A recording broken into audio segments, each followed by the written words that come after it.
संभाजी महाराजांच्या अटकेनंतर बादशाहकडून आलेल्या खलित्यास उत्तर देताना महाराणी येसुराणी, काय आहे तो खलिता? पढा जाय. थांबा, वकिलास मारा ही आमची रीत नाही, म्हणून तूही तुझा वकिली धर्म पाळायला विसरू नकोस. दरबारात येऊन सिंहासनासमोर उभं राहून तू त्या पवित्र सिंहासनाला मान देत नाही, ही गोष्टच मुळात खूप मोठा अपराध आहे.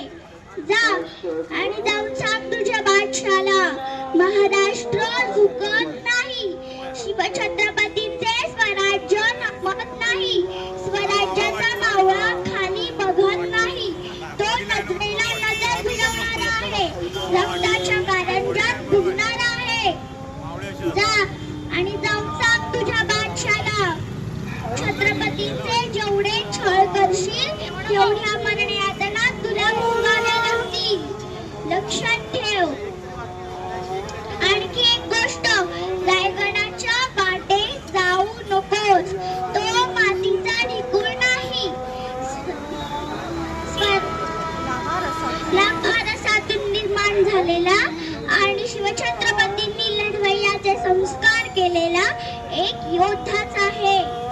जा, चुराडा होईल तुझा आणि तुझ्या 5 लाख सैन्याचा.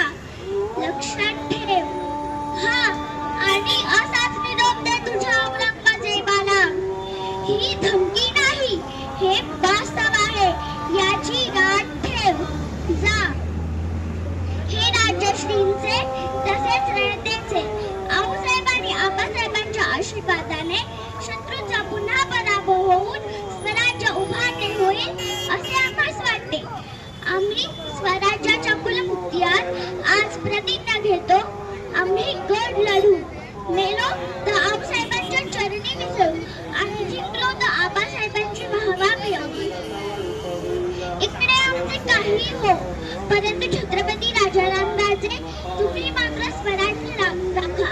शिवरायांचा प्रताप, आऊसाहेबांची शिकवण आणि तुमच्या दादासाहेबांचा झंझावात आठवा. लढा राजे लढा. ओम नमो पार्वतीपते. हर हर महादेव. हर हर महादेव. हर हर महादेव. नमस्कार. शिवगर्जना.